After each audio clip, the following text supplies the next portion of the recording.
দিনাজপুরের বীরগঞ্জ উপজেলায় অসহায় ও নিম্ন আয়ের মানুষের পাশে দাঁড়াতে মানবিক সহায়তার হাত বাড়িয়ে দিয়েছে সরকার। শনিবার সকালে উপজেলা পরিষদ হলরুমে এক বিশেষ অনুষ্ঠানের মাধ্যমে দুস্থ ও গরিব জনগণের মাঝে নগদ অর্থ বিতরণ করা হয়। অনুষ্ঠানে প্রধান অতিথি হিসেবে উপস্থিত ছিলেন দিনাজপুর ১ আসনের সংসদ সদস্য মোহাম্মদ মঞ্জুরুল ইসলাম। তিনি তার বক্তব্যে বলেন, সমাজের পিছিয়ে পড়া মানুষের পাশে দাঁড়ানো আমাদের নৈতিক দায়িত্ব।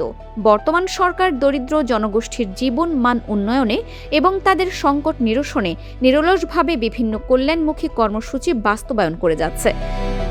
বীরগঞ্জ উপজেলা নির্বাহী অফিসার সুমা খাতুনের সভাপতিত্বে অনুষ্ঠানে উপজেলার বিভিন্ন এলাকার মোট ২১০টি পরিবারের হাতে নগদ অর্থ তুলে দেওয়া হয়।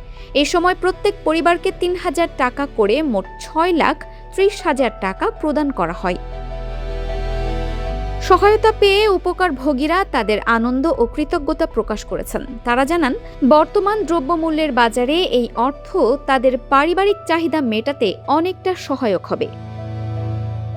অনুষ্ঠানে বীরগঞ্জ উপজেলা প্রশাসনের কর্মকর্তা, স্থানীয় জনপ্রতিনিধি এবং গণ্যমান্য ব্যক্তিবর্গ উপস্থিত ছিলেন।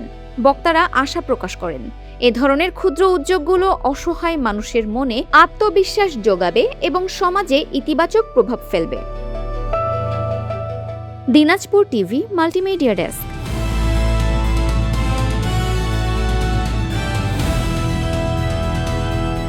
দিনাজপুর টিভি মানুষের জীবনের কথা বলে।